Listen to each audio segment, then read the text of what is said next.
With all due respect, that's a bunch of malarkey. This is a bunch of stuff, deal. What does that mean, a bunch of stuff? Well, it means it's simply inaccurate. It's Irish. Exactly, it is. We Irish call it malarkey. Thanks for the translation. No, Okay. We Irish call it malarkey. You know what this is? Yeah, and I reserve this word for those rare instances when it's truly deserved. This is malarkey. That's a bunch of malarkey. Direct from the King Spring Studios in beautiful Smyrna, Georgia. This is a bunch of malarkey. Now, here's your host, the incredible Charlie McMahon. Thank you, Scott Shannon, and thank you out there for making a bunch of malarkey part of your week. Coming off another record month of listenership, so thank you all so much for tuning in to another episode of A Bunch of Malarkey. So here we are in August. The kids down here are back to school in the Atlanta metro area. And, you know, the other night I thought of getting even with these little fuckers. You know, they've been making noise all summer. 4th of July fireworks till 3 in the morning. I was thinking of putting some speakers in the window the night before school just to mess with people, but I thought better of it. And I know my wife would have never allowed it. I've already seen Halloween candy in stores. We're in a big, and pretty soon, folks, pumpkin spice everything is going to be on the shelves. So enjoy the month of August. I guess you could say the month of August is like the Sunday of summer. You know it's coming to an end. It's like that Sunday night, but you're just holding on to it. So enjoy it while you can. So joining us today, you may remember him from the Hall of Fame, Hall of Shame, or Hall of Lame Rock and Roll Hall of Fame episode. And that special guest is Benji. Benji, welcome back to A Bunch of Malarkey. Does that make me the returning champion? You are the returning champion, right, absolutely. Great. Excellent. So, Benji, I don't know if you watched the debates the other night, but our crazy uncle, our Joe Biden, Vice President Biden, kind of gave the show a little shout-out. He said a bunch of malarkey. He did. And believe it or not, because I can monitor the traffic, my traffic significantly went up that night because I guess people were Googling what the hell malarkey was. And there was a nice spike in likes and traffic to the Facebook page. And so thank you, Joe. So we should welcome all of the debate viewers to the program. Yes, absolutely.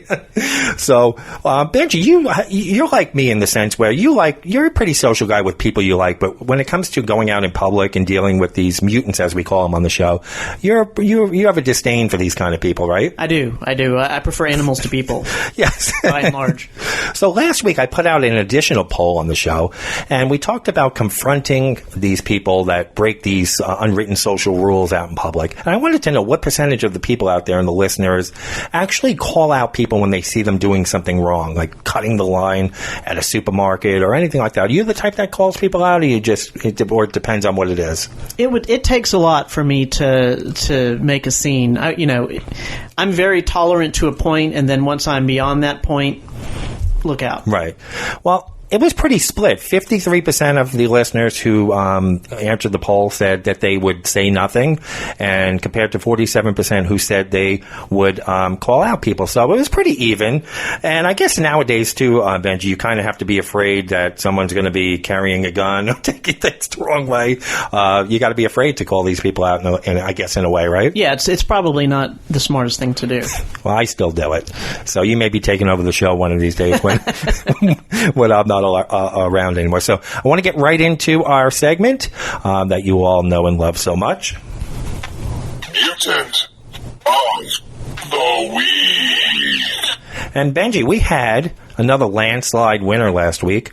The crime biter, the woman who stole someone else's dentures and then went to her probation officer for a meeting, and I guess these dentures were falling out of her mouth, and it was quite obvious that they weren't hers, and they arrested her for stealing the dentures. She beat the fry-by shooter, a woman here in Georgia who put a bullet in the floor of a McDonald's because she got served cold French fries. So our crime biter is our champion, and we'll wear the crown until one of these two nominees are crowned the Mutant of the Week next week. So Benji is going to read our first mutant nominee.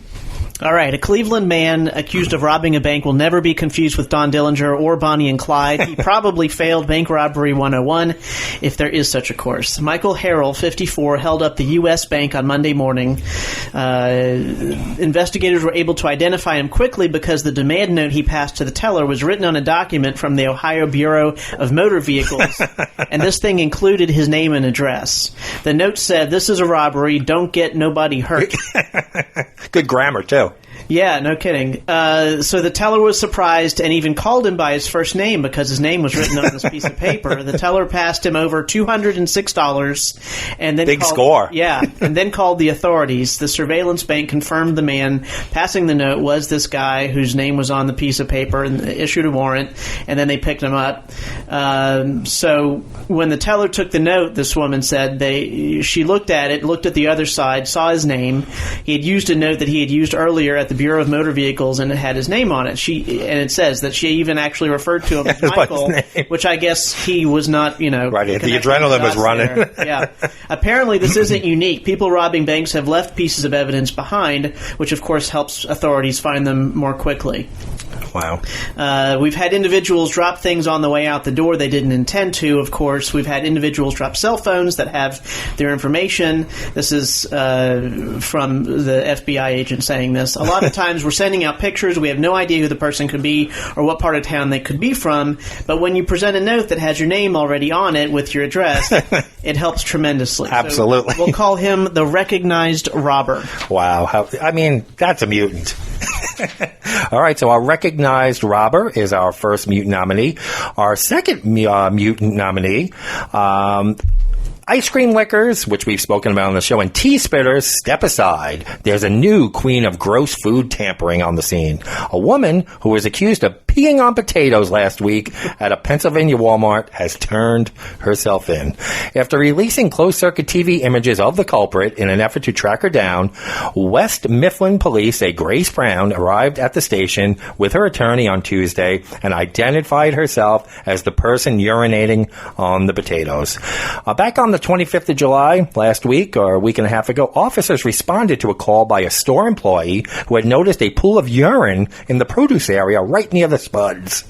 After circling back through the camera footage, he spotted a female urinating in the potato bins at 10:10 p.m. the night before. So these potatoes, Benji, were marinating in urine for a whole night. God knows if anybody bought the potatoes in between there. She was charged with criminal mischief, open lewdness, and disorderly conduct and public drunkenness by the district attorney recommendations. She was not charged with tampering with a consumer product, which is a second-degree felony and punishable by 20 years in prison. She didn't want to see herself portrayed in a bad light, her attorney said, so she turned herself in. Walmart says the safety of their customers is a top priority, and what she did was outrageous. They disposed of all the potatoes and sanitized the area. The incident is just the latest in a recent and alarming apparent trend of people contaminating store produce and other items. As you know, we spoke about it. Police hunted for a woman who was licking ice cream. You had another guy spitting it back into a iced tea bottle.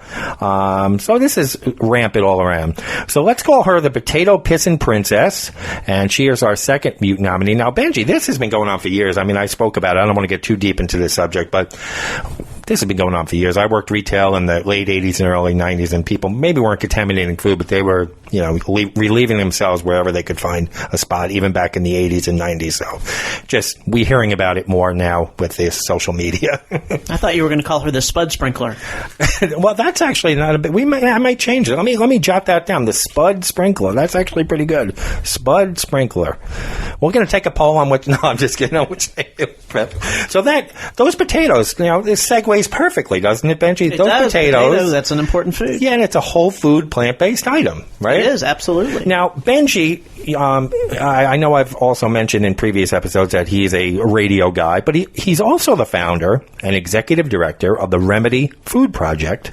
Benji, along with his wife Claire, who you'll be hearing from later in the episode, watched the films Forks Over Knives back in 2013 and immediately set out to learn as much possible about a whole food plant-based diet.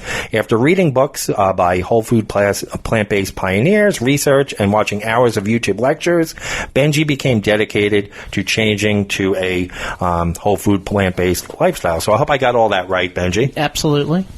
So what term do you use? Now, before we get into it, explain to the listeners that might not be familiar with the vegan or whole food, plant-based eating lifestyle, what the difference between a vegan and a whole food, plant-based lifestyle is.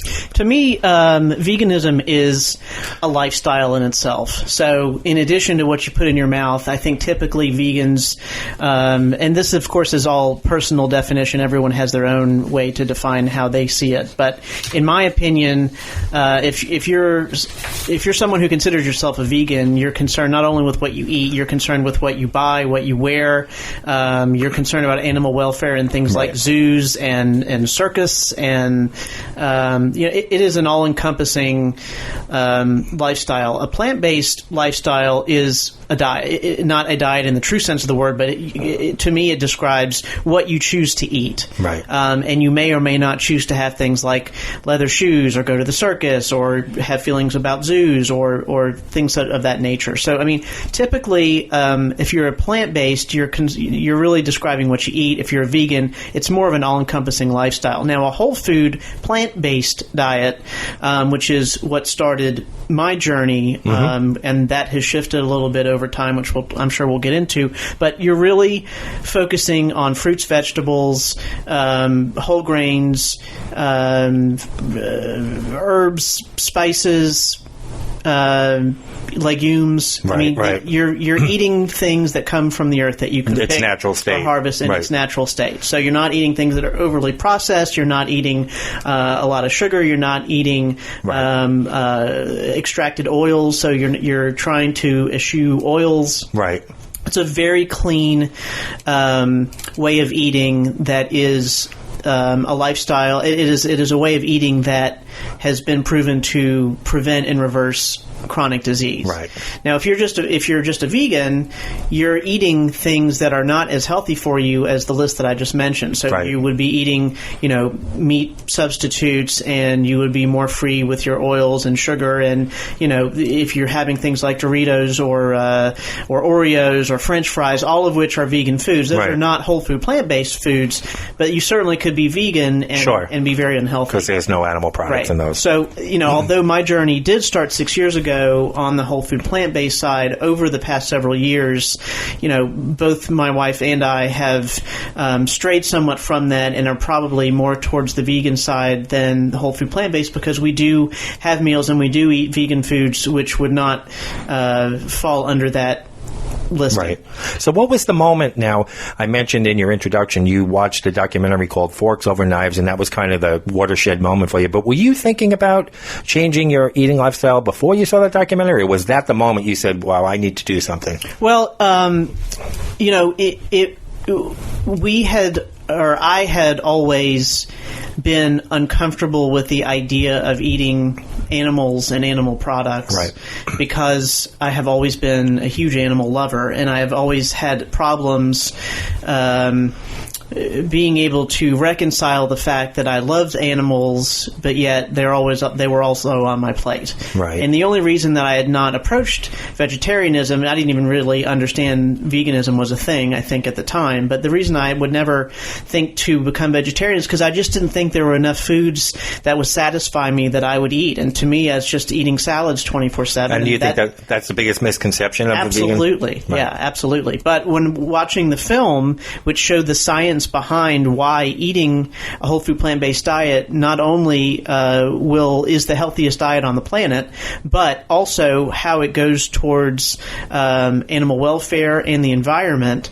To me, it just all made sense, and it was like, we've tried every other way of eating that there is. We've done low carb, done Weight Watchers, done Jenny Craig, we've done you name it. I've tried it before, and I was like, this sounds like a diet that is not something that I would ever think to do. Sure. But after seeing the film and seeing all of the different foods and menus put together by the physicians and normal people in the film who were using this way of eating to heal themselves of chronic disease, I thought, this is a way of eating that actually may let me reconcile my internal conflict about being such an animal lover and then seeing one on the plate. Absolutely. And so I just decided to try it. It certainly was not like a permanent, this is it for the rest of my life, I'm done. It was, I think initially I said, I'm going to try it for a month and just see how I like it. And here you are 6 years later. 6 years and change later, yeah. So what kind of foods were you eating before this? Were you eating the typical American diet, meats, cheeses, dairy, all that kind of stuff? I mean, there certainly wasn't anything that I was restricting. However, in the prior couple years, my thoughts about the animal side had sort of restricted me from eating any sort of red meat. Right. And I didn't, I never, because I was brought up Jewish, I was brought up not eating any pork products anyway. And so because of that, once I left my parents' house and I could eat what I wanted to eat, there weren't really any pork products that appealed to me except perhaps an occasional, piece of pepperoni on pizza or something like that. There was nothing else pork that appealed to me anyway, so I already wasn't eating pork, and I really wasn't eating beef very often. So really, it was poultry and seafood. Okay. And then dairy. Plenty. Certainly cheese. Cheese was a big thing. So yeah, I mean, it was. It was a typical American diet, but not a lot of fried foods, not like driving through McDonald's, not that kind of typical American diet, but it was like salmon and chicken and pasta and broccoli with cheese and stuff like that. But not like a when you think the standard American diet, that's not really what we ever were about with like pizza and fried chicken and stuff like that. So did you notice did you experience any immediate health changes once you went vegan? Was there initial like a weight loss? Was there or all around feeling? Did you wake up every morning feeling more energy, feeling differently than you were before? Well, there was definitely an immediate weight loss for sure. And yeah, anytime you go from a standard American diet and you go to a strict whole food plant-based diet, you will drop weight considerably fast. So there was that. But to answer the second part of your question, there is definitely a rapid change in terms of your energy, and the only way that I can describe it is that I had been walking around with sort of a film over my brain, not knowing it until the film was sort of lifted. Like a cloudiness almost? Almost cloudy that you don't even realize it's there, which, as I understand it, is kind of like cataracts, where you don't understand that it's there until it gets to the point that you can't see anymore. Oh, wow. But, yeah, when I took all the animal food products out, about after maybe 10 days or 2 weeks, it was just getting up, like being able to bounce out of the bed in the morning. Like the cloud's lifted. The cloud is lifted. It just felt more energy, was able to do more in a day, was able to... truly, like I said, I mean, not lethargic in the morning, just sort of bounce up. And, I've never been someone who is dependent on caffeine. I'm not I've been a coffee drinker since college. So that has never been a thing. But, I was able to be powered for the day on my own. No stimulants needed, not feeling tired, not needing to collapse in bed, and I was just able to do more. It was an instant increase in energy and vibrance, I would say. Just everything felt there was no like weaning time off, like to get off the things that you were used to eating. Like for the people out there that maybe are considering becoming vegans, has it become like? Does it get easier over time to maintain the lifestyle? Like, what would you say that grace period is? After a couple of weeks, you stop losing the cravings for the taste of different things, or how long does that take about? Well, the science is that your taste buds need about 14 days. Okay. If you can stick to it for 14 days, things that you previously thought you would never were unpalatable to you, taste good. Okay. And also, similarly, when you start to have the old things that you were used to and you haven't had, oily, greasy, crappy food for a couple of weeks, it may cause a problem and, it may hurt your stomach and you may have all kinds of digestive issues once you clear your system of that crap. So, yeah, after a couple of weeks, everything changes. I mean, my favorite vegetable is broccoli. I can eat an enormous amount of broccoli with, whether it's a squirt of lemon or pepper or crushed red pepper, whatever. Broccoli is not something that I, would have told you 10 years ago would be one of my core items. Roasted Brussels sprouts with some that are roasted with some balsamic vinegar. I don't think I ever had Brussels sprouts before this journey started. I'd never had them before I met my wife either. And they're terrific. I love them. And there's plenty of other foods that we have that are now part of our core staple, favorite, go-to kinds of dishes that I had just either never had or never even heard of before. Things like red lentil, all kinds of lentil dishes and ethnicities, ethnic cuisines that I would never have gone anywhere near. Indian, Ethiopian. It's just been a completely different world that opens to you when you start opening your mind, but also your palate to new things that you would never consider. It was just very boring, routine kind of food before. It was like, well, are we having chicken or fish? Right. Well, are we having what is our? So it's actually expanded. Hugely and that's the misconception that it actually downsizes your options, but it's actually for you, it's expanded your options. It hugely expanded my options. Yeah. Right. Because how many ways can you make chicken? Right. That's right. Or fish so. Are there any animal-based foods that you actually miss or crave from time to time anymore, or are you well past that? Not anymore. I mean, the first year or two, I would say cheese. I mean, cheese is addictive. I mean, yes, it is. It's got the fat, it's got the salt, and by design, it is an addictive food. And I used to get like Costco pouches of like shredded Parmesan, and I would just eat it out of the bag as a snack. Wow. Not a lot, but so I mean, at the beginning, it was cheese, but there are so many different vegan substitutes for any kind of food that a vegan is not going to eat, that if the craving ever strikes, I'll just get the plant-based version of it, and then it's gone. If I have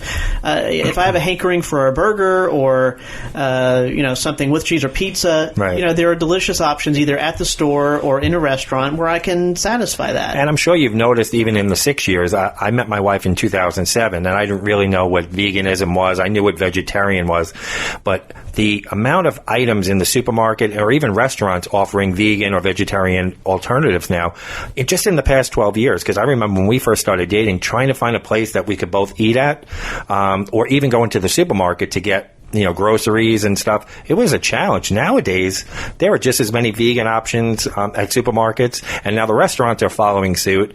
You must have found it, just in the last 6 years that it's a lot easier to find different things. It is. I mean, every year it's just, I'm so surprised at the explosive growth of the embrace of plant-based foods, especially by people who are not vegan or even vegetarian. Right. There are people who are interested for whatever reason, be it health, be it animal welfare, be it the environment, if they want to feel better, feeling like they did not contribute to the destruction of the earth, who would just assume have a plant-based option, or they're having a meatless Monday, or they want to limit their meat consumption to 2 or 3 times a week instead of 7 or 15. And so you have things like Burger King rolling out the Impossible Whopper this month nationwide, and you Dunkin' Donuts with the morning Donuts sausage, doing a morning dish with the with the fake sausage, and all of these chains who you just would never have imagined. It is a far cry from where it was 20 or 30 years ago, where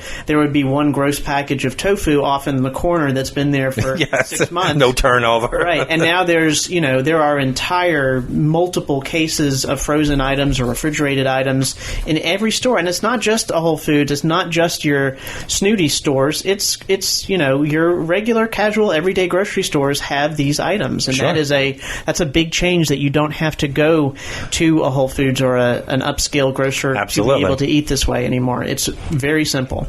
So let's transition to the Remedy Food Project. Tell our listeners what that's all about. So I started the nonprofit. It's a 501c3 called Remedy Food Project, and I did that after my wife and I had flown to the West Coast twice to go to conferences that featured these speakers who I had been watching on the internet, reading their books. So these physicians, these authors, athletes who were all preaching this whole food plant-based diet, and these conferences were were regular. There were a couple different operators that do them once a year, so there were opportunities to see them, but it required flying across the country.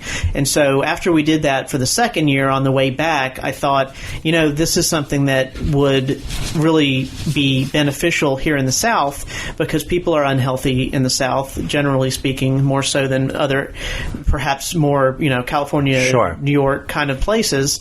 This would be very beneficial here. And so I felt out some of the big figures in the plant-based world and said, if I were to put together a conference, would you guys come?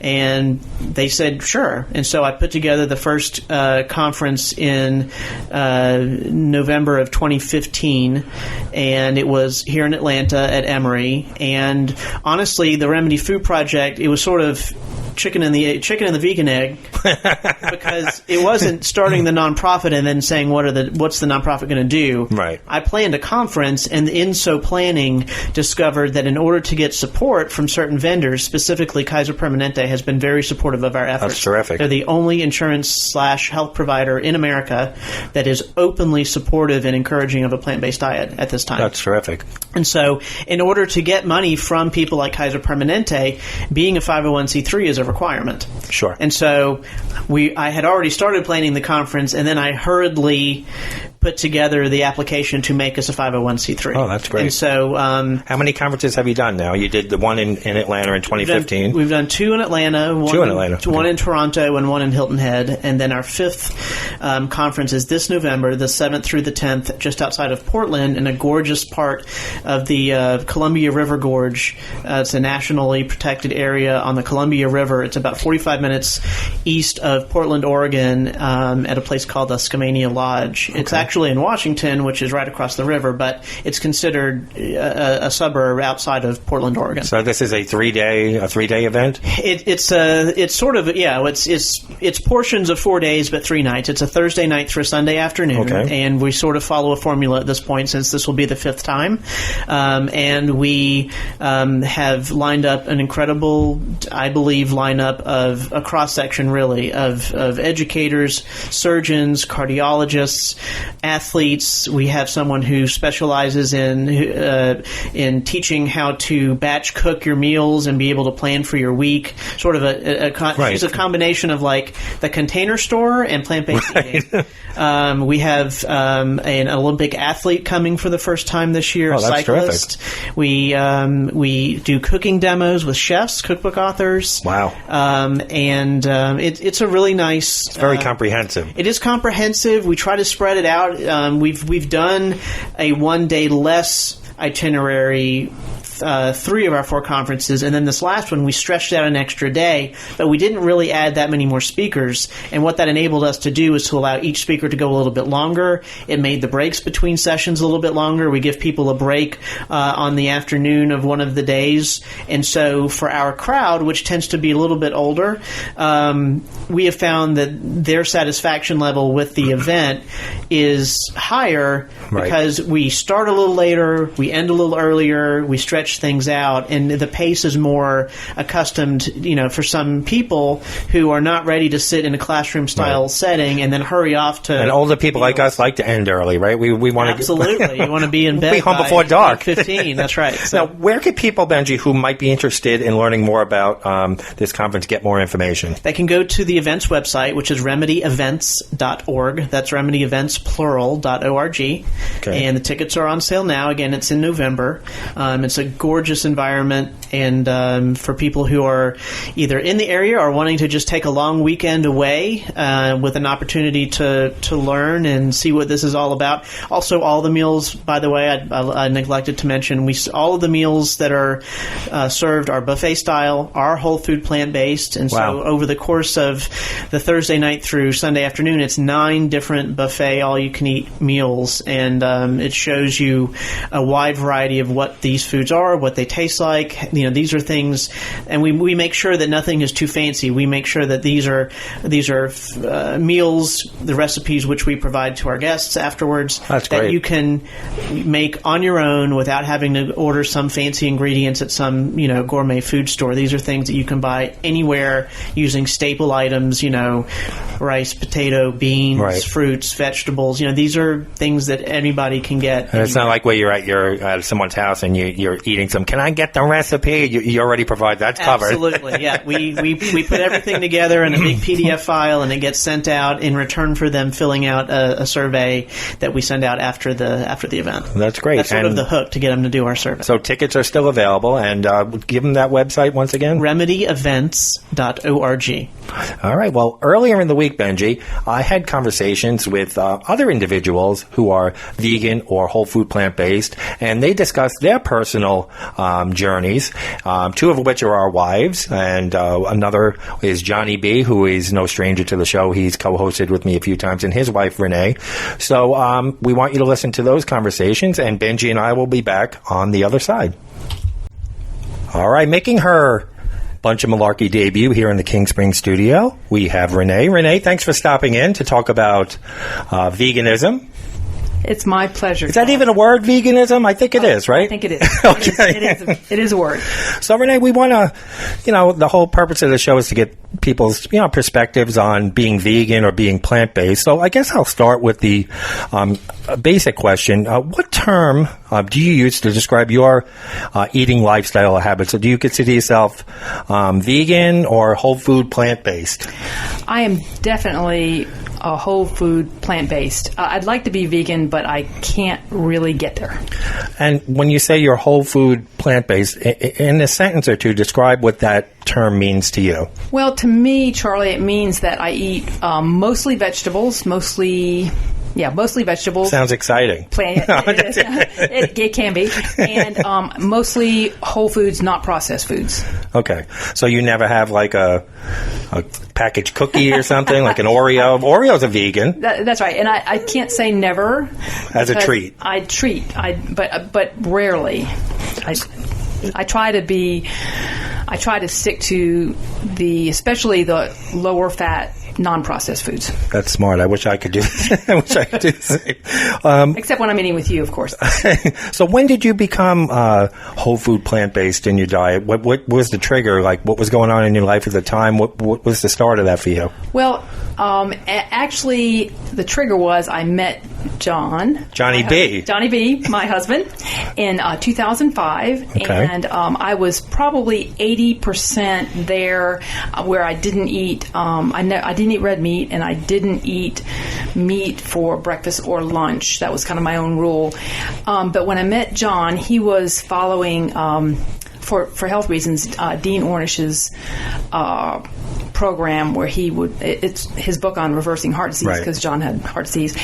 And he really taught me a lot about the benefits of eating plant-based diet. Sure. Low-fat, whole foods. And so I switched very quickly. So Johnny B was a good influence on you. He was a good influence. The world-famous Johnny B, as you all know. So, like you mentioned, you were eating meat for lunch or breakfast before you met John. What types of foods were you eating before you adopted this type of lifestyle? Because it's not a diet. A lot of people call this a diet. It's not, right? It's a lifestyle. It is definitely a lifestyle. My eating habits were very simple. I would... I ate a lot of the same thing over and over, cereal for breakfast and, maybe a baked potato for lunch and those kind of things. Were you still having like regular milk in that cereal? I was still drinking regular milk in that cereal. Okay. Until I met John, and then we changed, and it was, most of it was pretty easy because I was also falling in love with my husband, but, so that helps. See, when I met my wife, she was vegan long before she met me, and I didn't change. I'd give it up that mozzarella cheese for anybody. Yeah. I love you and all, but I'm still half Italian. It's very hard, yeah. In that respect, if you think about it, right. It can be hard, but with John, it wasn't ever an option, so that's what made it easy. Right. So other than meeting John and having, changing, not only, to be in the relationship and because of his health restrictions, were there any other reasons why you changed your eating habits? Like, did you want to be healthier? Did you start to read materials about, the slaughtering of animals or the processing of milk and that kind of stuff? Well, I certainly have always been an animal lover, and it makes it a lot easier when you drive by cows and when you see chickens, that you don't want to eat them. So that wasn't my primary motivation, but I really appreciate the fact that I can. That's a benefit. That's sure, a benefit. Sure. I've always been since high school. I've always tended to be heavy. And you were heavy? I was heavy. I can't even picture that. If you saw Renee, folks, she's probably the most fit woman you'll ever see in your life. Thank you, Charlie. But I find, because I don't like to eat portion sizes. I don't like to reduce my portion sizes. I've always found, even before I met John, that you can eat a lot of vegetables, and you don't have to worry about gaining weight, whereas it's just meat obviously has more calories. Right. It's harder to digest. So that was my motivation before I met John. I was and heart disease does run in my family. Okay. So I would really try to eat mostly vegetables.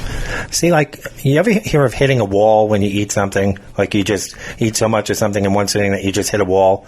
I can eat, like, 2 pizzas and not hit a wall. But when I eat a giant salad, like, 3/4 of the way through all those greens, I just hit a wall and I can't even chew or swallow any more vegetables.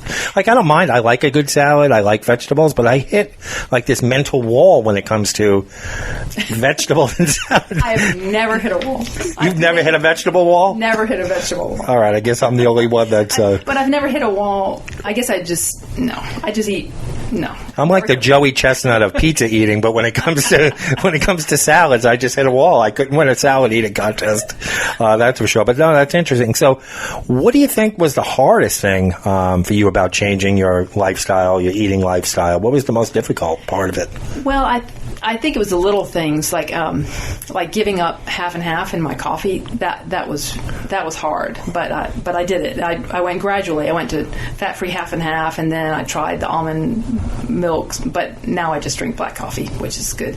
And then I find that butter is really hard to give up. Cooking with butter is hard because right. Butter makes everything so wonderful. And then just having it, on a piece of bread.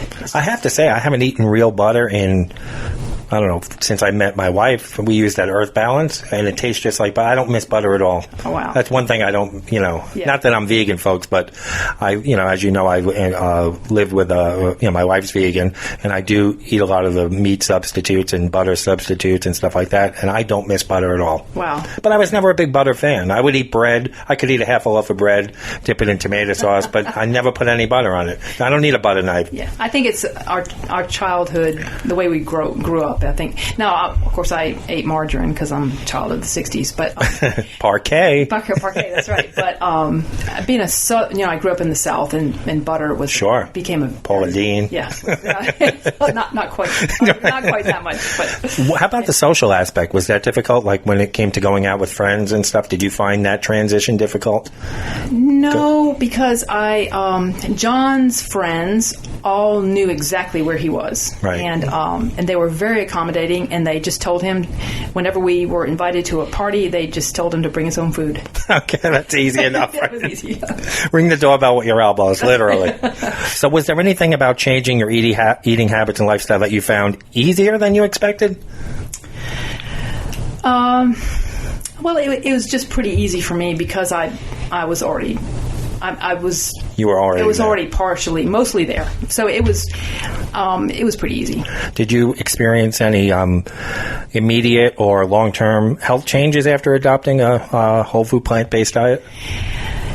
Yes, but it was probably due in part to the fact that when I met John, he was riding bikes, and in order for me to date him, I would have to go and ride with him and his friends. And he was so not only did he eat a low-fat plant-based diet, but he was also riding like 60 miles a weekend on his bike, and I had to do that. So I dropped a lot of weight. Johnny B is going to be in here next. I'm going to say, what kind of terms and conditions do you have that in order for somebody to date you? They have to ride 60 miles to become a vegan. That's right. Johnny, what are you doing, buddy? Yeah, and ask him about where he proposed to me. Oh, I will have to. That's That's a good example. Has it gotten easier or harder over time to maintain the vegan lifestyle? Well, again, I'm not vegan, and I just totally respect Whole food, plant-based lifestyle, I should say. The vegan people who can be absolute vegans, because it takes a great deal of determination and discipline. But no, I think, but I'm fairly. I cheat on occasion. I'll the truth's coming out, folks. I'll eat a piece of cheese, or occasionally, if we go to the beach, I'll have some fish. So I can't say that I, walk the walk and talk the talk all day, every day. This is the first I'm hearing this. I've never seen you cheat. I've always seen you. Well, because I'm at your house and I'm eating with your wife. Okay. She doesn't cheat. But I don't believe in. For me, I think there's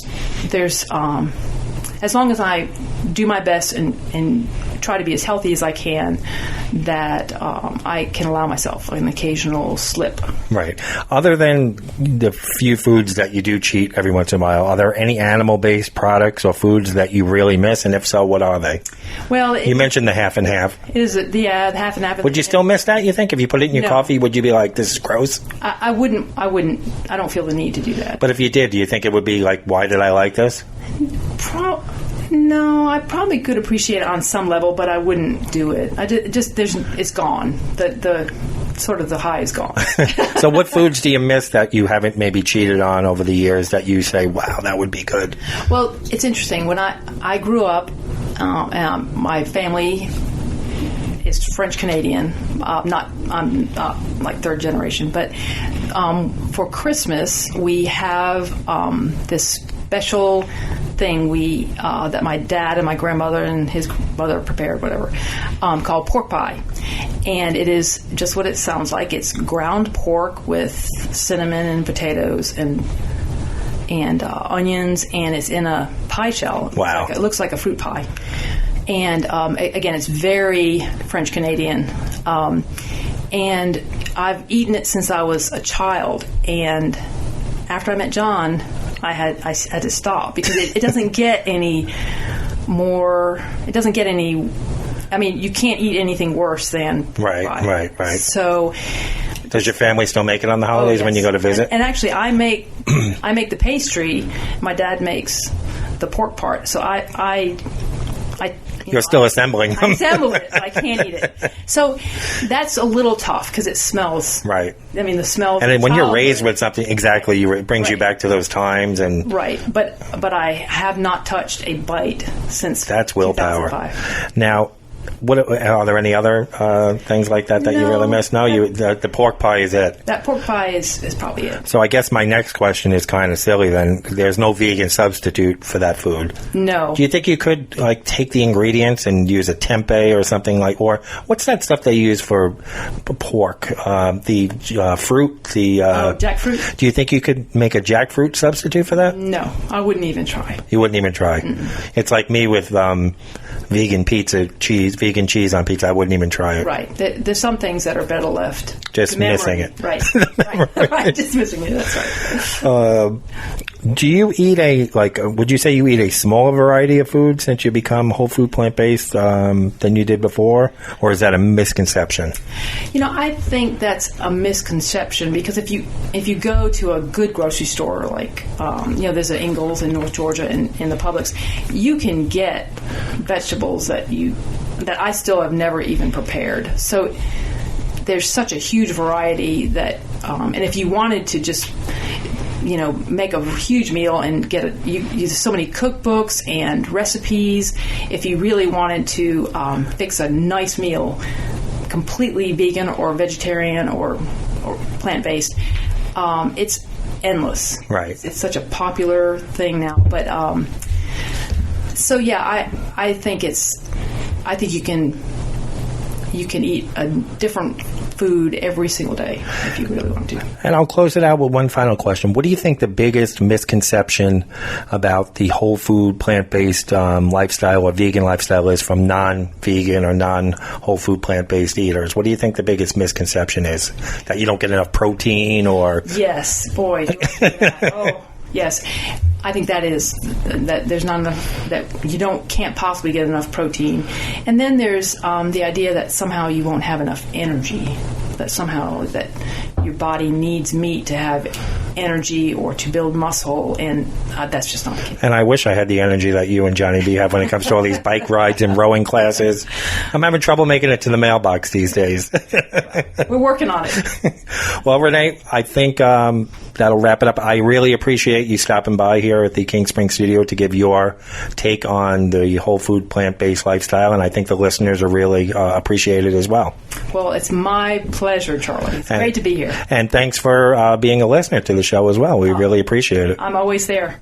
All right. Thank you so much for joining us. Thanks, Charlie. Okay, bye-bye. Bye. You may remember him from several of the Bunch of Malarkey episodes last year as my co-host. His name is Johnny B, and he is back in the King Spring Studios for the first time this year. Johnny B, welcome back. Well, thank you. Glad to be here. We're here to talk about veganism. We just had your wife, Renee, in here, and, I have a few things to, clarify. No, but I thank you for coming in, John, to talk about, which I think is a very important thing nowadays, is the right diet and being healthy. And I think you could shed a lot of light on this for our listeners, and I appreciate you coming in. So I guess we'll start. I'll give you the same type of questions that I gave Renee. What term do you use to describe your eating habits? Do you consider yourself vegan, or are you whole food plant-based?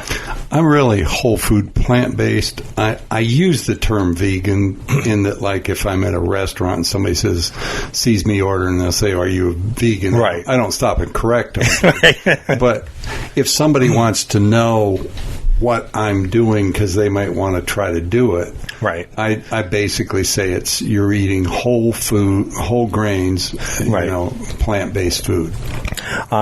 What does whole food plant-based, what does that term mean personally to you?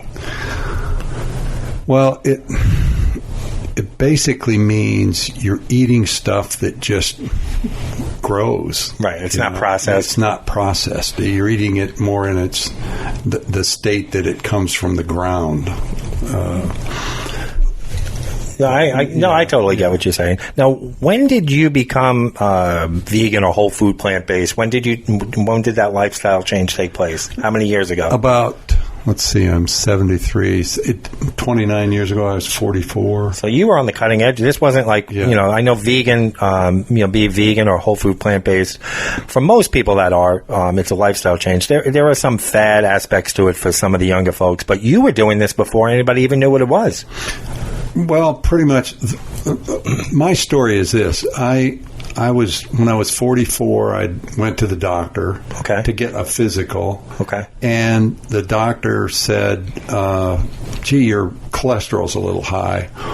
Maybe we need to put you on some cholesterol meds. Well, I went home and I happened to see a book on the bookshelf about put out by the American Medical Association about heart disease. Okay. And so I read the foreword, and the guy that had written the foreword said, don't just rely on cholesterol, because I was told my cholesterol was a little high. They put me on meds, and I had a massive heart attack. Oh, so wow.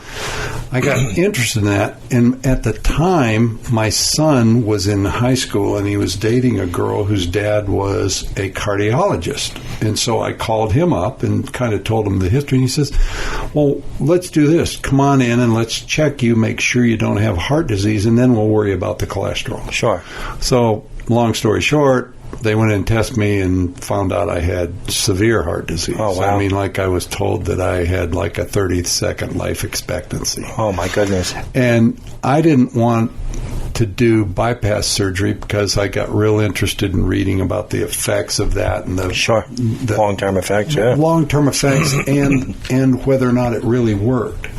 So that led me into reading stuff about dealing with heart disease by diet. And the simple thing is the books, like you've probably heard talk about Dean Ornish's book, or Caldwell Esselstyn's book,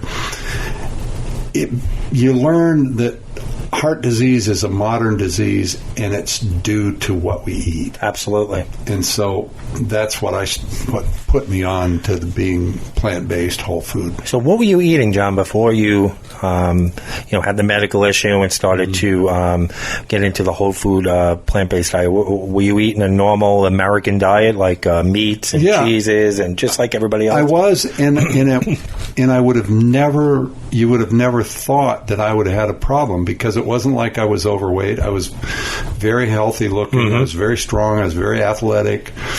But I obviously was having severe heart situations. Wow. What do you think the hardest thing was for you about changing your diet and lifestyle? What was the most difficult part of that for you? Well, it's funny. When I found out that I needed to do it and I thought about it, I thought, oh my gosh, I'm going to really miss things like meat and chicken and stuff like that. But that was not what happened. Giving up meat and chicken was really easy. And within a month, not only was it not hard to give it up, I didn't even have any craving for it at all. Okay. Probably the stuff that was the hardest is just really gooky chocolate desserts. Sure. You know, especially like at the holidays. And like, for example, I love pie, you know, right. And if Renee makes great pies, but, you know, you're putting all that shortening and stuff in the dough. And so then we just learned to substitute and make things like crisp and put your apples in with oatmeal, very good, stuff like that. And you guys make an excellent crisp, because I've had it. I've had peach and the berry crisp you make. Right. You wouldn't know the difference. Right. And the other thing that happens is as you change to get away from the fat, and if you get away from the sugars, you start to really enjoy the real essence of the food. So, for example, if you're making a peach crisp, you're not eating it because it has lots of sugar in it. You're eating it because the peaches are so... Exactly. Now, what were your immediate health changes after adopting the whole food plant-based diet? Did you notice an immediate change in how you felt? Well, if the way I describe it is if you hold up your hand and you run it across a level plane, I'd say if this is how I felt before, just notch that up about double, and that's how I always feel now. Oh, wow. And now also there were very interesting things that happened. Like after I'd been on the diet for 1 year, I was on television because I was one of maybe... They thought that you could not reverse heart disease, and I was probably one of 100 people in the world that I increased. You know, heart disease is the decrease in oxygen flow to your heart. Right. That's what it is. And I had increased the oxygen flow to my heart by 100% within the first year. Oh, wow. And I had very severe blockage, so they were just like flabbergasted. So it's pretty immediate for you. Oh, yeah. And it is for everybody. Overall, like I know you touched on it, it's gotten a lot easier for you, not more difficult, to maintain the whole food plant-based lifestyle. Sure. You don't have any, I don't have any desires, cravings or desires. Yeah. And you use the magic word, it's a lifestyle. Yeah, it's not a diet. When you just change your lifestyle, that's what you eat. Right. Is there any animal-based food that you really miss at all? Not that I miss. Now, I do... Renee and I say we cheat, but it's just... I heard a little bit about that cheating. It's a conscious decision. I didn't... Probably for 10 years I didn't cheat at all because I was trying to stay alive. Right. But now I will eat fish, particularly salmon, only if it's baked and only when I go out to eat. We never buy it and cook it at home. Right. So it's kind of a treat for me. And the other thing that does is a lot of times if you're going out to eat to a nice restaurant, it's hard to get something really good if you're just ordering vegetables. So I'll sometimes say I'll have a piece of salmon with the vegetables, and then you end up with a very nice meal. Did you find that difficult when you first made the change? Obviously for health reasons, but did you find that it was, like, from a social aspect, going out with friends and stuff, that it was difficult, like, especially when you went out to restaurants or over someone's house? When I first was on it, I had to learn very quickly that a couple of things. One was I would notice people would get together and I wouldn't get invited. Because, in fairness to them, they're like, well, what the hell's he eat? Right. You know, and I used to joke saying, well, don't make anything for me. I'll just pick some grass out of your front yard in a few sticks. Right. But so when I realized I was being left out, what I changed and I said to people, if they're cooking and having people over their house, I would say things like, don't worry about me, I will bring my food. Right. You know. And did other people start to taste it and say, wow, this guy's not eating berries and twigs from the front yard? And then sometimes people would say, I'm making so-and-so, is there anything I could do for you? And then I'd tell them.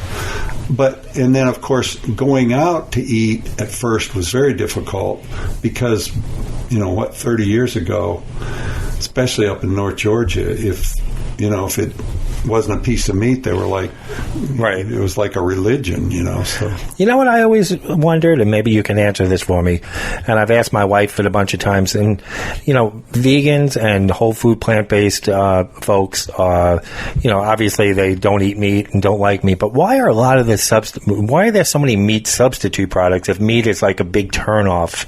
Like, why are there vegan hamburgers, hot dogs, sausages, things that look and taste like the real thing if people are really turned off by meat? I think maybe people just think that they need something like meat. Right. Whereas I don't. I'm at a point when you start focusing on plant-based whole food, you're not really interested in many things that are processed. Right. Now, if somebody's having like a brat, and they're saying, we're having hamburgers on the grill, what can we do for you? I might say, well, here, I'll bring some Boca burgers and throw one. To be part of what's going on. Part of it. Right. But like Renee and I don't go to the store and buy Boca burgers and cook them and say, ooh, this is like having a hamburger. Right. We would rather do something like, say, let's go buy some really nice mushrooms.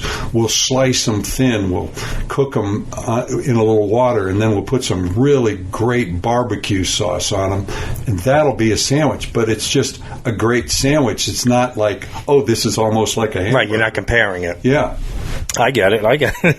Now, for the foods that you maybe do, I know you say you still maybe would think about having cheese or like cheese once in a while, a piece of cheese once in a while. Here's what we Is there a good substitute for cheese, is my question. Not really. Not really. And the only time I have cheese is maybe 3 times a year. Renee and I go by this little store that has great cheese in it, and we'll buy one little hunk and we'll split it, and that's how much we cheat. Oh, okay. That's not really cheating. Right. So now, since becoming whole food plant-based, do you feel that there's a smaller variety of foods that that you eat than you did before, or is that a big misconception? To me, it's a big misconception. Matter of fact, it's basically you're eating anything that grows in the ground, which is a pretty vast. And the other thing that's interesting to me about it is Renee's dad has a very big garden. Right. And I notice when I'll go out and have lunch with Renee, and because she works right there, and I'll go hit the garden. And I never would have thought this when I was younger. But I'll be walking through the garden and I'll be picking chard or picking kale. and my mouth starts to water. Really? Because it just looks so good. And whereas, when I was in my 20s, somebody would said, your mouth's watering. It's like, well, really? I could say it in my 40s. I've never had my mouth water over a vegetable. Maybe sausage and peppers. Yeah.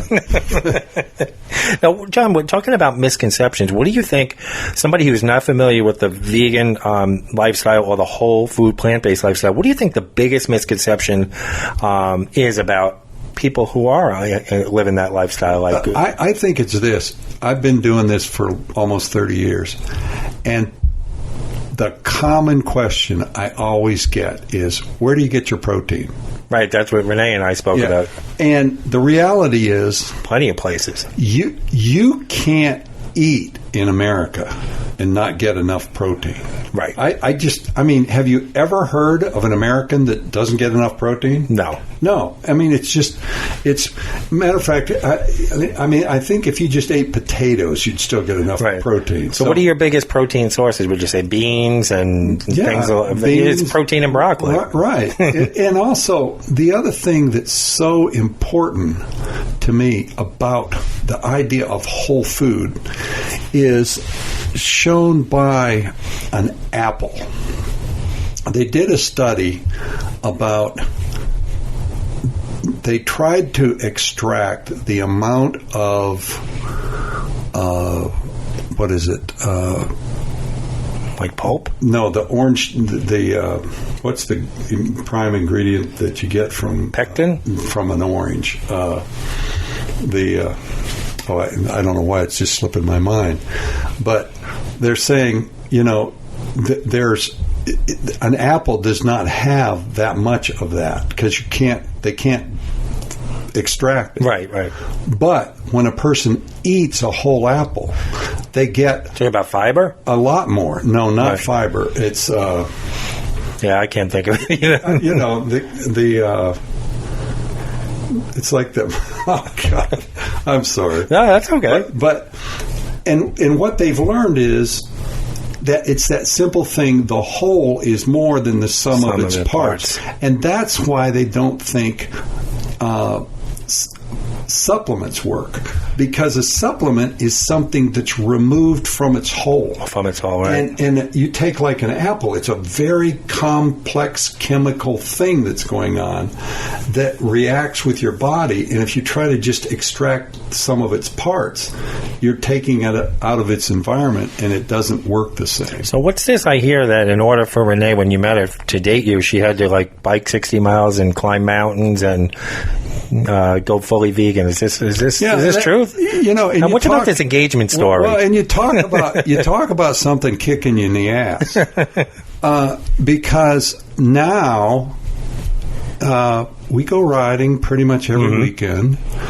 And, I thought I was a hot shit and she wouldn't be able to keep up. Well, now, every single weekend that we ride and every single big hill we hit, she's at the top waiting for me. You created a monster. Waiting for me, doing her nails, wondering about when I'm ever going to get up there. And I come chugging up and she's going, "Oh, are you feeling okay?"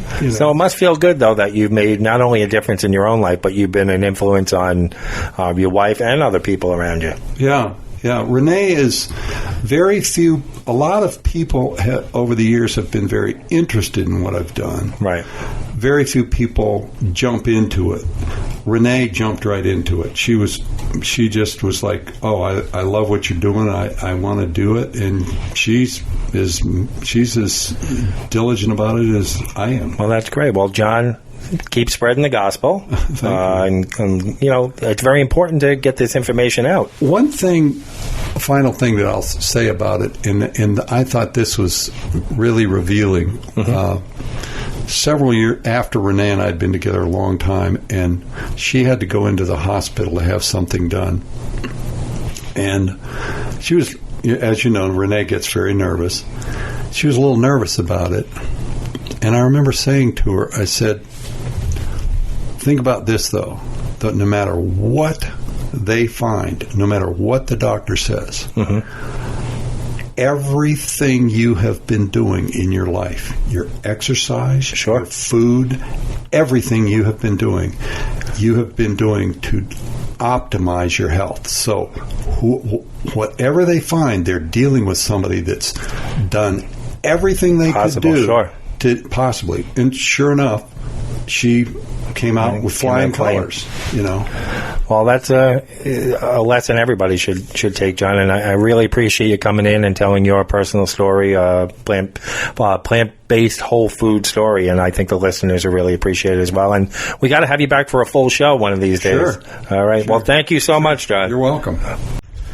Joining me now is another special guest, someone who is definitely not a stranger to the show. You may remember her from an episode a few weeks ago called Claire Takes Over the Chair, where she interviewed me. Let's welcome Claire back to A Bunch of Malarkey. Hey, Charlie. Glad to be here. How are you today? I'm doing great.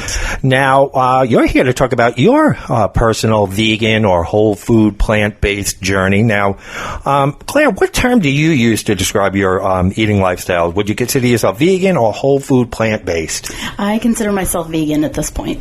Okay. And what does that, in a sentence or two, what does that term mean to you? That means that I don't eat any meat products or dairy. And I'm starting to think about things like, I've always been crazy about handbags, but most of the ones that I love are made of leather. So that's something that I'm starting to think about. Is that a choice that I want to start making to not pursue leather goods in the same way that I already have? So you're not there yet. You still buy some leather goods here and there? It's more that I still have ones that I have had for a long time. I haven't gotten rid of them, but I'm not actively buying necessarily, just still trying to make that decision. Okay, so as far as like Oreos are vegan, so you'll still eat stuff like that. That's a bit processed. Now, is that something you can ever see yourself giving up or walking away from, or not really? Sure. Yeah, I could see myself if I was in a really super healthy space. I have to say I have a terrible sweet tooth, and some of the best parts of being Join vegan, the club. some of the best parts of being vegan happen to be the sweets, so that's a tough call.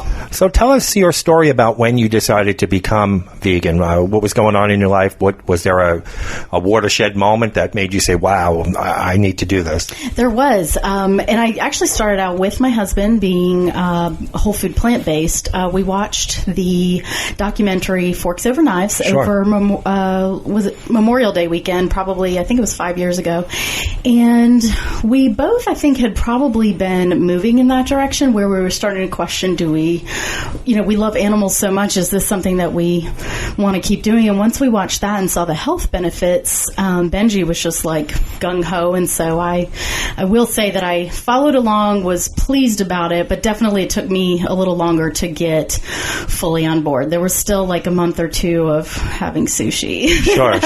Now, I was going to ask, what kind of foods were you eating, or what kind of diet did you have before that moment? Were you eating the typical American kind of diet, meat, cheeses, all that kind of stuff? At that point, we were actually more of that low carb situation, so that made the transition a little more traumatic for me in terms of feeling those feelings of everything I know is to go low carb, to be meat intensive, and it helps you to lose weight. And so to make this change where it was more carb centric was a little jarring at the time. So you kind of covered my next question. Other than seeing that documentary, that was the main reason why you changed just to feel better? Yeah, to feel better. I definitely saw changes right away.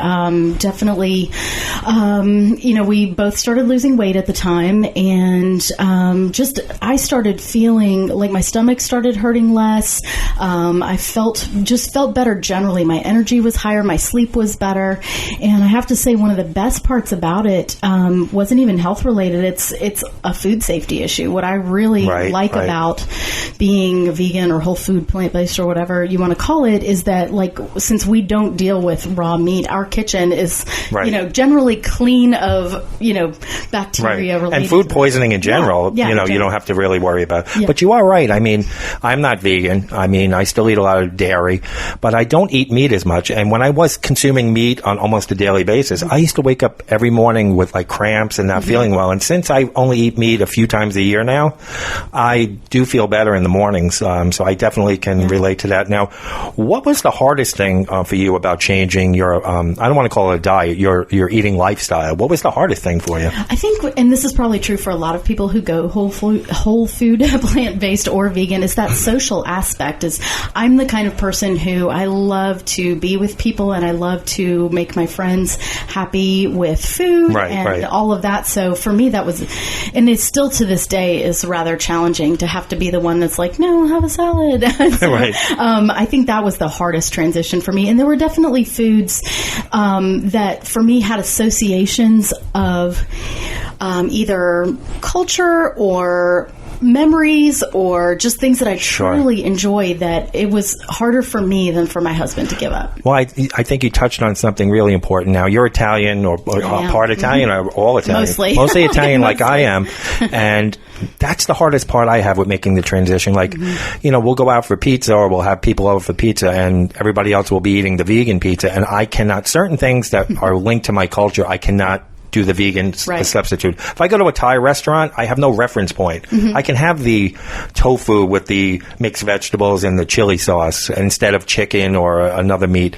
But when it comes to the things I grew up with, the pizza, the baked ziti, my wife makes a vegan baked ziti, I'd rather not have it at all than try to substitute it with something. And like you said, that's a real hard part of it. It is. And for me, you've touched on something that's completely true. Like, I almost don't talk about it. I'm happy to talk about it with you, but I almost don't talk about that much because it is such a cultural touchstone that to not have those things that were meaningful to me in the past, that has been one of the hardest things. And I think something else that I have taken on is that my husband was raised Jewish, and so he not only are there Italian foods that I was very passionate about pre-veganism, but there's Jewish foods that he introduced me to that you loved and I was passionate about. So whenever we're watching like a cooking show or something like that, and something amazing that I used to love comes on, I will just look at him accusingly and be like, "How dare you!" Well, you brought up the social part of it. Now, earlier in the show, Johnny B said that when he first became vegan for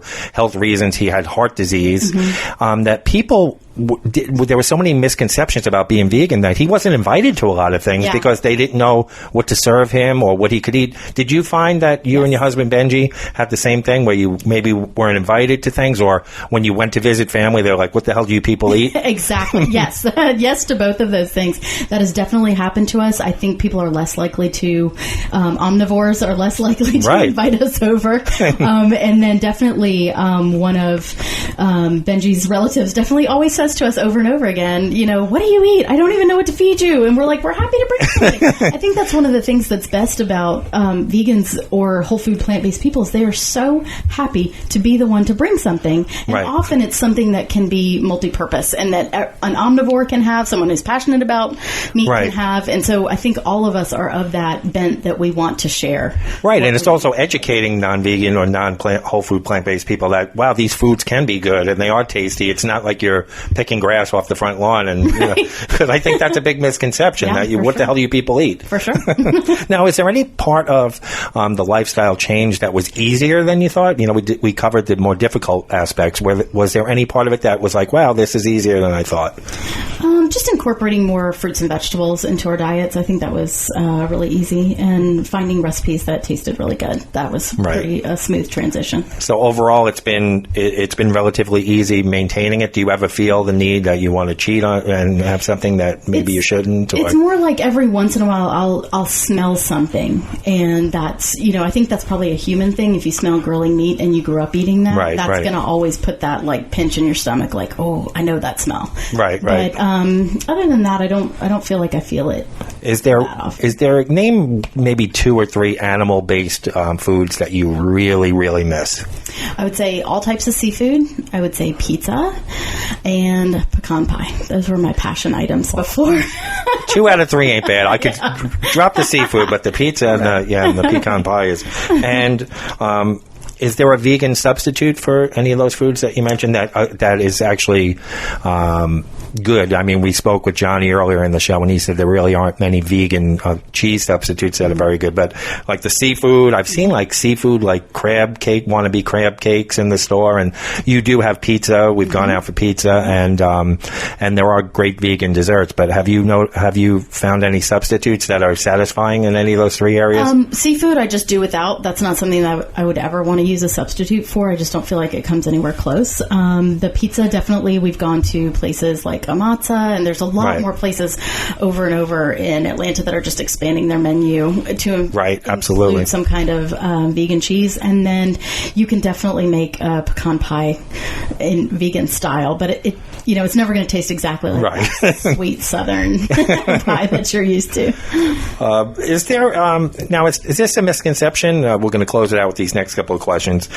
Since becoming vegan, do you eat a smaller variety of foods than you were eating before, or is there a whole new world of foods? The misconception is you're very pigeonholed on what you can eat, but is that true?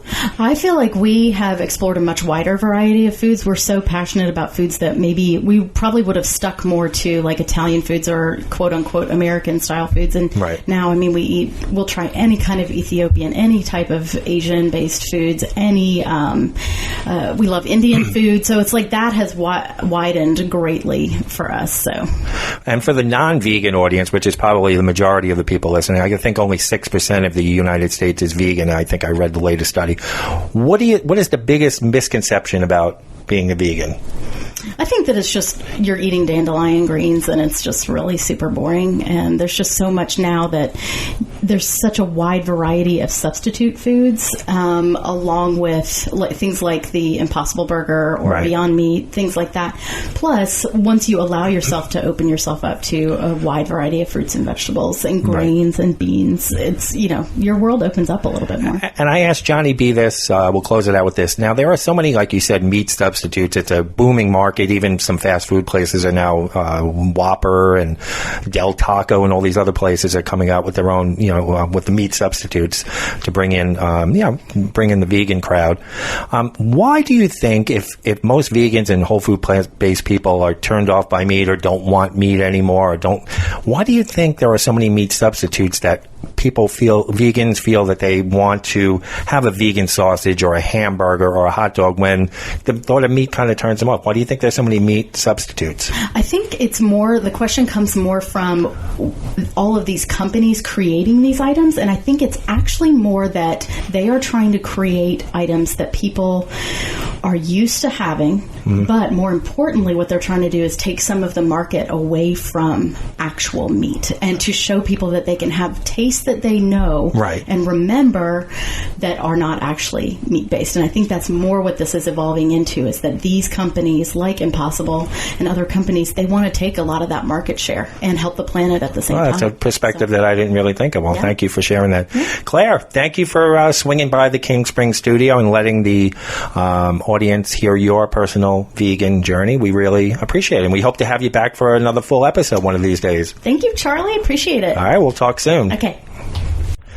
She's no stranger to the podcast A Bunch of Malarkey, although she's never been on the show, and that's because she's my wife, and she joins me now here in the King Spring studios. Let's welcome Jennifer to the show. Thanks for joining us. Thanks for having me, Charlie. Now, before I met you, I really didn't know much about the vegan, whole food, plant-based lifestyle. I kind of knew. I knew vegetarians over the years, and I never understood they ate eggs and fish, and I never understood the whole thing. So what term do you use? It's what I've asked the other guests today. What term do you use to describe your eating lifestyle? Are you vegan? Are you whole food, plant-based? I use the vegan term to describe my eating lifestyle. Okay, and explain to the audience in a sentence or two what that term means to you personally. So to me personally, vegan means that I abstain from eating any animal products. I also abstain from using any animal products in other aspects of my life. So for example, I don't buy shoes with leather, I don't buy coats with wool, that type of thing. And to me, vegan is more of the vegan term to me connotes the ethical kind of foundation for the eating philosophy. The whole food plant-based term to me denotes more of a health-based philosophy behind the eating. And so that's the distinction that I make. And tell me how your vegan lifestyle evolved. Did you start out as vegetarian? How did the whole thing evolve, and what made you decide to become a full-fledged vegan, if you will? Sure. So when I was in high school, so this was back in the early 90s. Way back, folks. Way back. the Earth Day was having its 20th anniversary. And so there was a lot of publicity in the media about Earth Day and all of the kind of environmental crises that were beginning at that time on the planet. And I read some articles about the fact that deforestation in the rainforests and other places in the world was happening mainly because there was a need for land to graze cattle on to raise meat for people to eat. And I had no idea that there was that connection between people eating meat and the environmental degradation. And so I stopped eating red meat when I learned of that. And then a couple of years later, when I went off to college, I thought that would be a good transition point, and I stopped eating chicken and turkey. And I still was eating meat and dairy. I'm sorry, I still was eating fish and dairy. So just fish and dairy at that point. Yeah, and then when I went to law school, which was 1998, I gave up eating fish and all dairy and eggs and things of that nature. So I became fully vegan in 1998. So that's 21 years ago. That's right. That was a year before this King Spring studio was even built. So that's right. How long ago that was. So before you even started the transition from just giving up the red meat, you were eating a normal, I guess you could say traditional, if there is such a word, American diet, your regular meats, cheeses, dairy, and everything in between. Yeah, I mean, at that point I was in high school. You know, my mom, cooks chicken on a regular basis. We would have turkey, we'd have steak, hamburgers, meatloaf, all that kind of stuff. Yeah. So besides seeing that deforestation piece and reading about it and Earth Day, were there any other reasons why you changed your eating habits? Did you want to be healthier? Was there any health aspect to it, or was it just solely based on what it was doing to the environment and the earth, and that really got the wheels turning? So that got the wheels turning for me. Health, the aspect of it has always just been kind of a side benefit for me. It's never been a motivating factor. But then as I learned more and read more over the years, I leaned toward becoming strictly vegan because I learned more about the way in which animals that are raised for our food are treated. And as an animal lover, I just could not get past the idea of my deciding to have dinner being the result of the death of another animal. Right, at the expense of the animal. Now, just real quick on the sidebar about health. Have your health numbers improved since you've been vegan as far as cholesterol and all the other numbers? Yeah, I mean, when I go to the doctor and get my cholesterol checked, my doctor is always like, wow, it's consistently very, very low. And, she said, unless I decided to take up like a 6-pack a day smoking habit, I'll never have a heart problem. Now, as far as the foods go, you mentioned that you're vegan, which means you still do eat like processed, like, Oreos, like we mentioned in a couple of the segments, are vegan. Do you see a day where you would ever give that up, or is that something that you still want to, even though it contains no animal products, is that something you still, long term, you think you'd want to incorporate in your diet, or do you see yourself from the eating part ever going fully whole food plant-based? I mean, I think I would like to one day eat less processed foods than I'm eating now, because I think, the more processed food is, the worse it is for you. And so I definitely subscribe to the reasons for people being whole food plant-based. For me, that's much more difficult because I'm not motivated by my own health. I'm motivated by the idea that I don't want to cause harm to animals. Right. And so, for me, it's like, well, I eat the Oreo, or I eat a few Oreos, maybe I gain a half a pound. You're not harming anybody. I'm not harming anybody in the process except myself. Right. And so I can come to grips with that. No, I get that. Now, what was the hardest thing about changing your eating lifestyle? Like when you first started, well, you did it in steps in the transition, which is probably easier than going full. I don't want to use the word cold turkey in a vegan segment, but did you find that the gradual elimination of products was easier than someone just making a transition from the traditional American diet to going either full vegan or whole food plant-based? Do you think the gradual steps is a better way to go? I think it's definitely helpful because it helps you to gradually incorporate new foods into your diet. It's not just kind of like one day I'm going to give up about 80% of what I'm used to eating and try to, find ways to eat. So I would definitely encourage people that are thinking about this to try doing it in steps. I think it does make it much easier. But yeah, I would agree with that. So what was the hardest thing about the transition for you, even though you did gradual steps? Was there a certain certain food group or, food item that you really missed at first? Now, you probably don't miss it now because it's been so long, but at first, what were the things that you missed from the animal-based foods? So I really used to like pepperoni a lot. Right. I still do, folks. And I miss getting to eat like pepperoni and cheese on crackers and that kind of thing. We always used to have that as an appetizer at holidays at my house. There'd be cut up pepperoni and cut up cheese and crackers, and I miss eating the pepperoni. Well, I could tell you it's still good. Oh, I'm sure. So I think probably pepperoni and maybe cheese. Not so much the cheese. I was never a huge cheese lover. I mean, I always liked cheese, but I wasn't like, one of these people that just lives and dies on cheese. And where do you stand on the taste of the vegan cheeses? Are they any good? I know Johnny B said earlier in the podcast they aren't really good, and other people have said they're not really great. So I think they're not great. They've come a long way in the 21 years since I have become vegan, that's for sure. Right. There's no, before they were these grainy, disgusting things. I mean, now you can get cheese that's pretty palatable, but it's still not like a dairy cheese would be. So you can't really compare the two. Right. I remember when we first met in 2007, you go to a food store, there was maybe one choice. Now there's a whole sections of this stuff, not only cheeses, but the veggie burgers and the veggie sausage and bacon. There's, a whole aisle of this stuff, a whole dairy case. But when we met even just 12 years ago, you had one choice, really. Yeah. There was a lot. There's been a huge revolution in that market, and I think it's growing. I mean, you see it just, for example, yesterday for dinner, we went to Del Taco and got Beyond Meat tacos with the plant-based meat alternative. So, it's just been a revolution for, the accessibility of meat alternatives. And I have to say, folks, for the meat eaters out there, if I put this taco in front of you now, I still eat, like I mentioned earlier in the show, I eat meat occasionally, not really red meat. I eat chicken, a few times a year when we go out. I do have pepperoni on my pizza on occasion.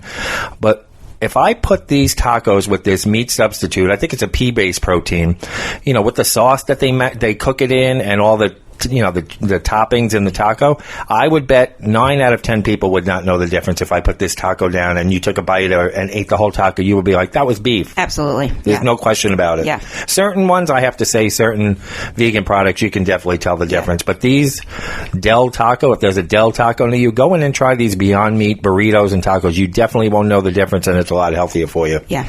So that's my spiel on that.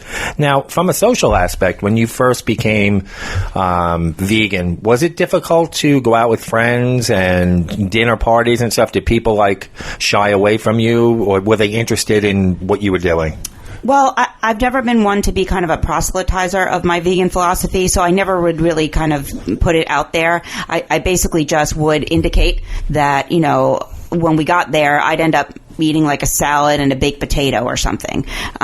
So it was hard to go out with people and kind of participate in going out to restaurants and things like that. I'd end up eating French fries and a salad. Or, potatoes and salad was basically there weren't a lot of choices. Right. But now when you go into a restaurant, if you say to the server, oh, I'm vegan, they know what you're talking about. And that's just a huge change. Well, that they can not only have options, but if they don't, they can adjust it accordingly. Yeah. Most people are familiar with that. And if I say, most places I just have to say, hold the cheese, whatever.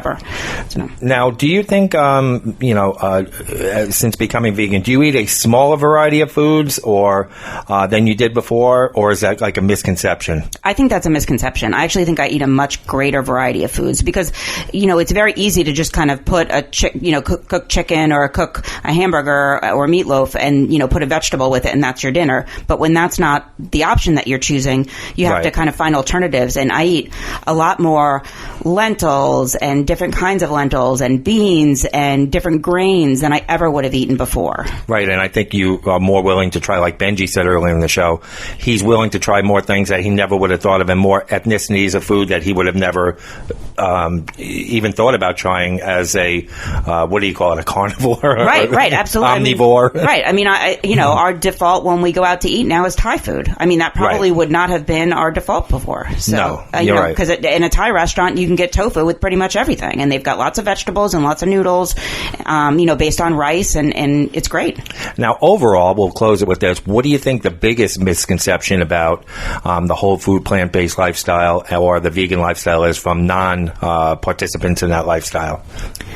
I think that I think the greatest misconception is that it's a very restrictive diet and that people are not getting all the vitamins and nutrients that they need when they adopt that diet. But, I've been vegan for 21 years and I go to the doctor and get my physical every year and I never have any kind of nutritional deficits. I do take a B supplement and I take a D supplement and those help, because certain things you can only get from animal products, but you don't have to eat animal products to get them. You can get them through a supplement. And once I started taking a B supplement, my numbers were fine, and I'm just going to continue to do that. And I have no other problems. In fact, my iron numbers are always very excellent because I eat lots of lentils. And, which you wouldn't expect. People think that comes from red meat. No, I mean, you eat leafy greens and you eat lentils, and you're going to have some great iron numbers. Now, for those listening, most of our friends are vegan. My wife's vegan. I'm not. I've never given it a full chance. There was a time about, I would say 6 years ago, where I lost about 45 pounds in about a 6-month span where I think I was mostly vegan. I would eat cheese every once in a while. I really cut out sugars. I cut out all meat. And I was eating basically what my wife was eating, except for the fact that maybe I would throw in a little cheese here and there on occasion. And I felt better. I was winning races, road races, running races in my age group in my mid-40s. And then I went back to eating a lot of dairy and stuff, and I've put on, not the full amount of weight, but pretty close to it back. So I have to say, folks, I don't have a horse or dog in the race, but I have to say from someone who is around this lifestyle, who doesn't fully participate in it, I feel better when I don't eat a lot of these, meat dishes and heavy dishes. And I would say if there's someone out there who's looking to give this a try, definitely I would say go my wife's route where you can gradually ease into it. I don't think from a person who's tried it where you can just shut down, a person who is used to dairy or used to meats can just shut it down and transition, go cold turkey on it. I think a gradual transition is the way to go. Yeah, I agree. All right, Jen. Well, thank you so much for shedding light on this topic and sharing your journey with the audience. I think they'll really appreciate it and take a lot out of it. Yeah, thanks for having me. It's been great. We'll hope to have you again. Don't shy away from the podcast. I know you see me putting it together every week, so definitely come back. Okay. All right. Thanks again. Bye-bye. A very special thanks to Renee, Johnny B, Claire, and my wife, Jen, making her Bunch of Malarkey debut. And, of course, Benji, who's still with me here in the studio. Benji, thank you so much for taking the time out and just spreading the gospel, not only with your personal journey, but with the Remedy Food Project. I think it's a great thing what you're doing, and you're trying to make a difference in other people's lives other than, your own personal journey, and I commend you for that. Well, I appreciate you having me on to share my views, and, I would urge people to give it a try. If you're veg curious, yes, give it a try for a couple weeks. Give it a try for a month. There'll be plenty of meat left for you to buy exactly. on the other side if you feel like you need it, and scope it out. And I think that's important what Benji just said. I try to do other topics on a Bunch of Malarkey rather than malarkey, which we do a lot. But, I did a show on polyamory back last year and had Jenny on. It wasn't that I was trying to push the lifestyle of polyamory on anyone or telling somebody who's married, sit down with your wife and ask about getting, additional girlfriends or changing your lifestyle. And I'm not doing that here, talking about whole food, plant-based diets or vegan. But I want to just open up the dialogue and point out the misconceptions and point out some different facts about, through my guest, about the vegan, whole food, plant-based lifestyle. So I think Benji and our guest today did a great job of doing that. So Benji, thank you so much. And we got to do another music show one of these days. Anytime. I'm ready. So where are we found, folks? You know where we're found already. I could say, where all podcasts are found, but let me spell it out because a lot of people don't know. We're on iTunes, which may or may not be around much longer, Apple Podcasts, Google Play, Spotify, iHeartRadio, TuneIn Radio, Radio Public, Radio.com, Stitcher, CastBox, and YouTube. Or if you have an Amazon Echo device, just say, Alexa, play the latest episode of the podcast, A Bunch of Malarkey. Now, folks, we got a very special show. We got our year anniversary show coming up next week, our 50th episode, which which coincides with our year anniversary. We've got some guests from the past that are coming back on, but we want to hear from you folks, and you're the listeners out there that make the show possible. I wouldn't be doing this if I was speaking to two people every week, like, my brother and my wife, the only listeners, although I do appreciate them listening. So what I want you to do, folks, is take 30 to 45 seconds out of your week, pick up your cell phone, and call this number, area code 706-406-8212. That's 706-406-8212. Now, I'm not going to answer. It goes right to voicemail. And I want you to leave a 30-second message about the show, maybe your favorite episode, your favorite guest, why you like A Bunch of Malarkey. Be sure to include your name, first name only, and the city and state where you're calling from, and just give us a happy birthday message, and we will play that on our episode next week. So once again, 706-406-8212, and the number will be posted on our Twitter and Facebook. Don't forget to vote for the Mutant of the Week. Benji and I laid those out. We've got the Recognized Robber, and I think I'm going to go with the Spud Sprinkler. I think I like that better than the Pissin' Potato Princess or whatever we said. So be sure to vote. Poll goes up on Tuesday morning and ends on Saturday. So that about wraps it up. Benji, thanks again for coming in. Hey, I'm happy to do it. And folks, whether you're sitting around deciding whether you want to give the vegan, whole food, plant-based lifestyle a shot or not, whether you're shopping at Walmart, no matter where you are, as I always say, you have to beware, because it's a shit show out there. Thank you so much for joining us. Be sure to tune in for our anniversary episode next week. Have a great week, everybody, and we will talk to you next Monday.